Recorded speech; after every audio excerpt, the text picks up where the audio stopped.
With the ceasefire in Gaza hanging by a thread, the King of Jordan came to the White House today for urgent talks with Donald Trump, as the president reiterated his ultimatum to Hamas, that they have until noon on Saturday to return the hostages, or else. They either have them out by Saturday at 12 o'clock or all bets are off.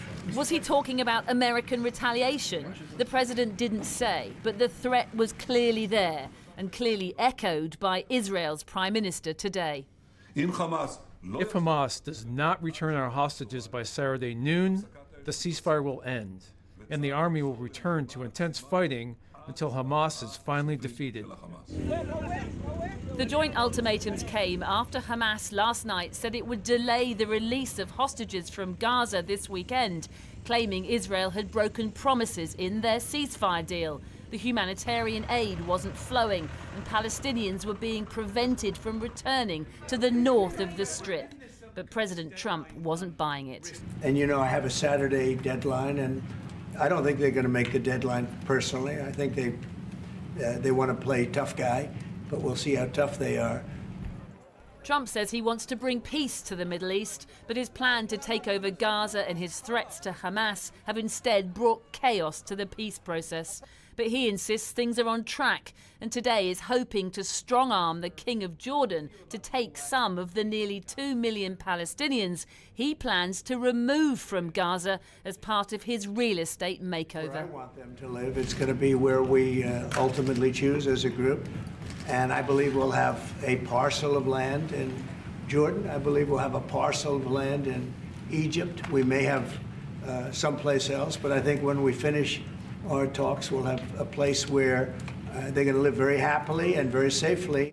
But the King of Jordan wouldn't commit to Trump's plan, though he hoped to appease the president with one concession. One of the things that we can do right away is take 2,000 children that are either cancer children or in a very ill state to Jordan as quickly as possible, and then wait for, I think, the Egyptians to present their plan on how we can work with the president to work on the Gaza challenges. Amid the back and forth, politicians on the Hill didn't appear to understand what Trump's threat meant, that all hell would break out if Hamas didn't comply with his demands. What does all hell will break out mean, though? That's a good question. That's a question for President Trump. Is he talking about American boots on the ground, though? That's a question for President Trump. Would you support that? No, I would not. This Republican senator was a very rare politician who dared be critical of the president's latest threats. President Trump's ultimatum on Gaza yesterday to Hamas. Is that helpful? Do you support that? And what does he mean by all hell breaking out? I don't know.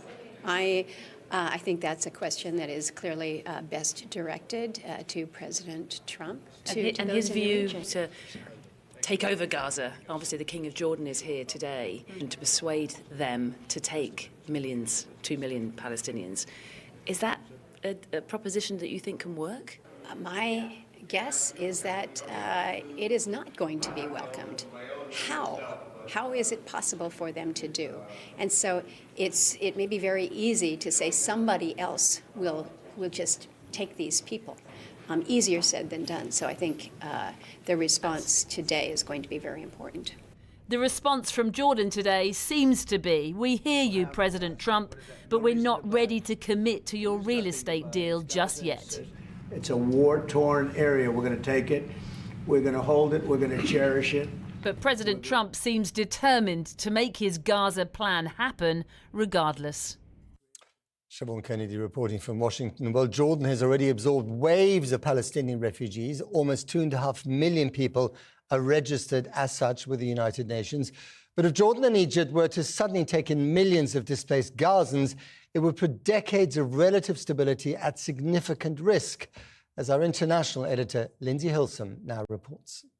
On the streets of the Jordanian capital today, lawyers were protesting that the forced displacement of Palestinians from Gaza would be against international law. And they were trying to give President Trump a history lesson. The dream of displacing the Palestinian people goes back 100 years. It has never and will never be fulfilled because of their heroism. The scene is near Jericho, one of the camps for Arab refugees. The story is one of destitution. The US president may be unfamiliar with or unbothered by what happened in 1948, when the founding of the State of Israel forced more than 500,000 Palestinians into Jordan. He may not remember the war in 1967, when another 300,000 or so fled to the Hashemite kingdom, so Palestinians became a majority in the country, nor the instability that the exodus caused in Jordan.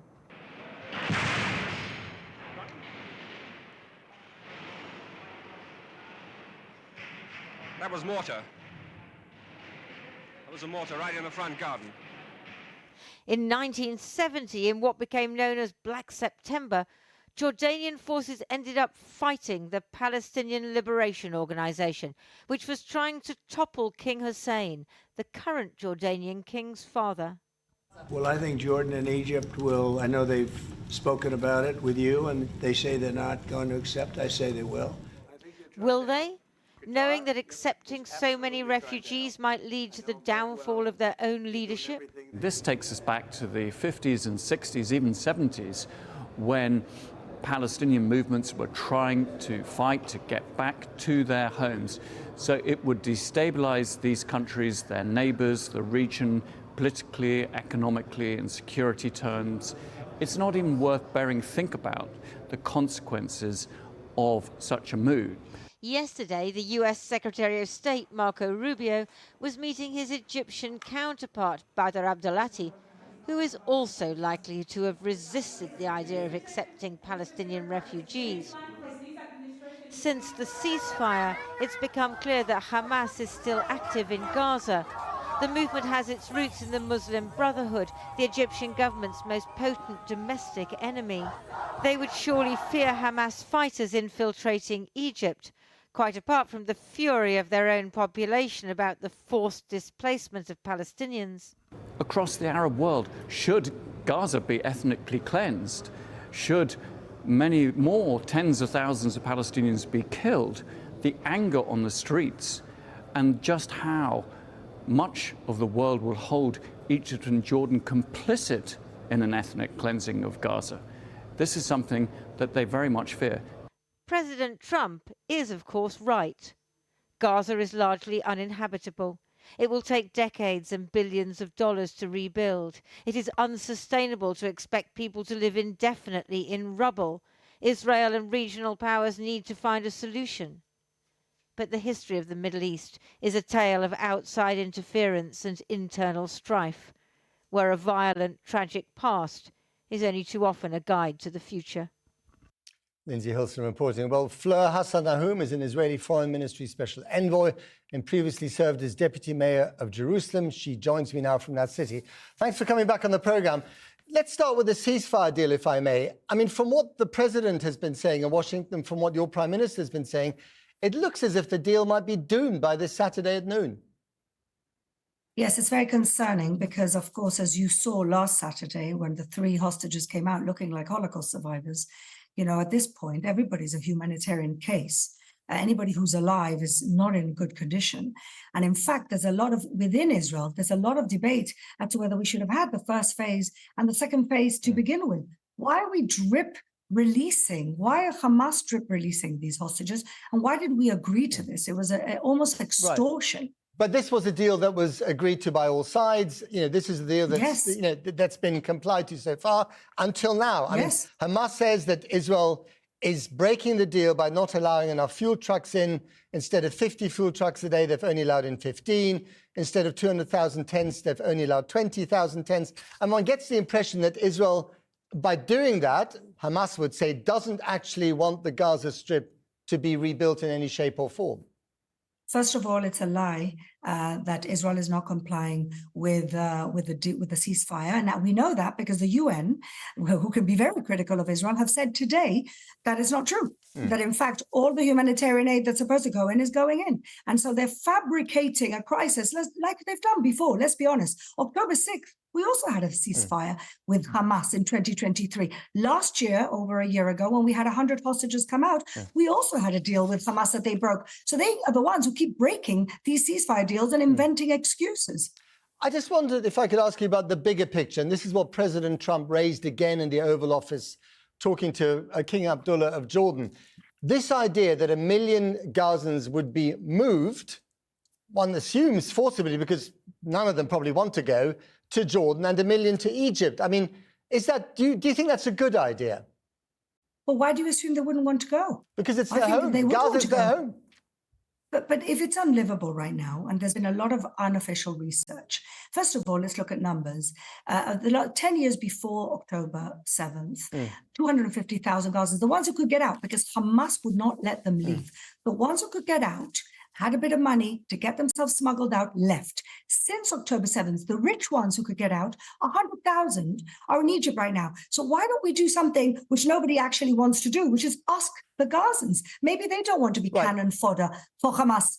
But do you think it's a good idea, just, whether they want to leave or not, do you think it's a good idea for 2 million Gazans to be moved to Egypt and Jordan? I think it's a good idea to ask the Gazans what they want. Okay. Do they want to be ruled by terrorists, or do they want a chance at peace and prosperity somewhere else? And if they say we want to stay in Gaza, would Israel listen to them? Should America listen to them? Well, I think that we have to ask them first. From what I understand, many, at least half, would actually leave for a better life. Wouldn't you want a better life for your family than living in rubble and tents now for the next 5 to 10 years? And I mean, we know from Jordanian officials and Egyptian officials that they don't necessarily welcome the idea of having 1 million Palestinian refugees on their home soil because it's destabilized their countries in the past. Do you think that that might repeat itself? Well, it's interesting how you call them refugees, and then at the same time, everybody's talking about having them leave their land. So is it their land, or are they refugees? Well, no, they would be refugees if they went to Jordan. They would be refugees if they arrived in Jordan. They've been called refugees.